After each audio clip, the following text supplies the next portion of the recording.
Hello all, welcome to today's video. So recently we've been interacting with a lot of people working in technology domain, working in banking, financial services domain, and this has been a very prominent question being asked over a lot of conversation that I particularly had regarding the growing role of generative AI and how this technology can be used for different purposes, be it your frontline customer service desk from to the back end processes where the actual operation are taking place. How would it help both your employees as well as your customer to have a more in-depth experience when it comes to understanding the context from where you are providing the response to. And this was a very important discussion that is there on the table nowadays.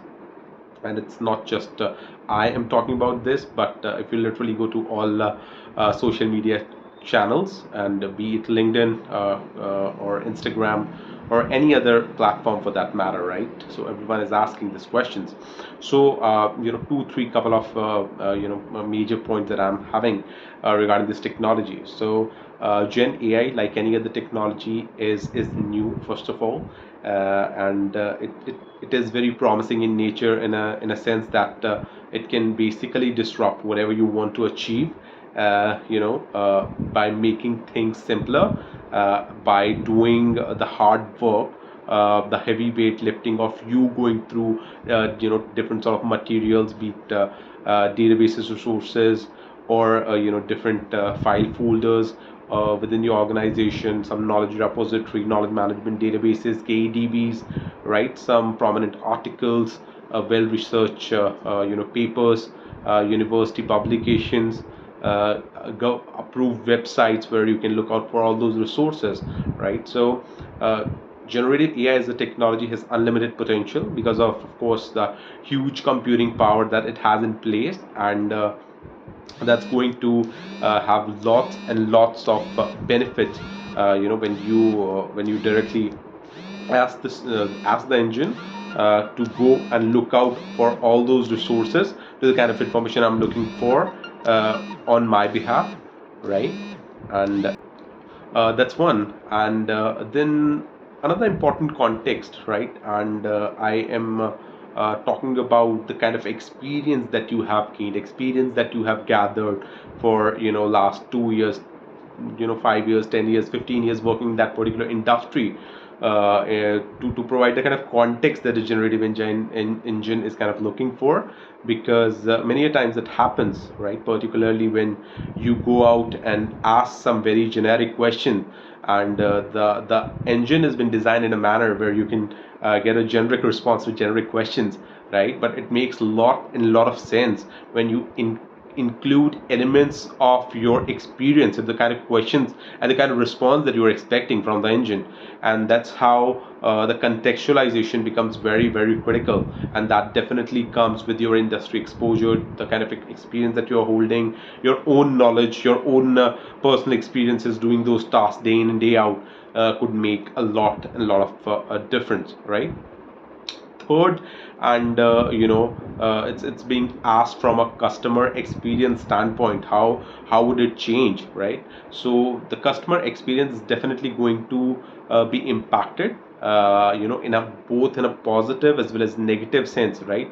Because if you are someone who just is using this technology blindfoldedly, right, without realizing that even if it is a generative AI engine, right, it still hasn't achieved the kind of capability that we humans, right, have in terms of understanding the empathetic feature of what the consumer and the kind of state of mind that the consumer is in, right, and how to respond to them.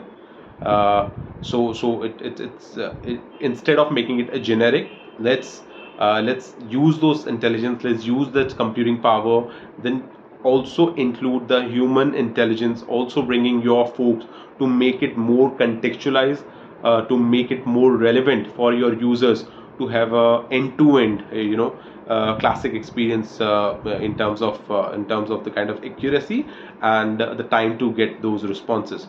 So this is my whole take in terms of generative AI technology. Like any other technology, we've talked about blockchain. When we talk about analytics, all these technologies are supportive to what we as humans are trying to achieve, and could make a lot of difference of how efficiently we are using it. And there's also a very big debate that whether it's going to replace us as human beings. We've been interacting with technology. We have seen a lot of past trends where we have seen radios coming in being replaced by television, not replaced, where they both coexist and both of those technology variables were working together. And then LEDs, and then latest other technologies, computers, big size computers, your supercomputers, right? Personal desktops, laptops, tablets, mobile phones. But still, today's to this age, we are still using radios for some of our events. So, right, it's a fairly subjective sort of topic where we can definitely discuss and debate how these two things will coexist, both the human element as well as the robotic element. But yeah, it's going to be a great unfolding as we move forward, and the technologies definitely has a massive potential, and it is up to us how we're using it. And I would rather go and try and and try to learn about all those platforms rather than my own, rather than sitting and having an opinion about it and not testing it at all. So go try it for yourself and let me know how your experience was. Thank you.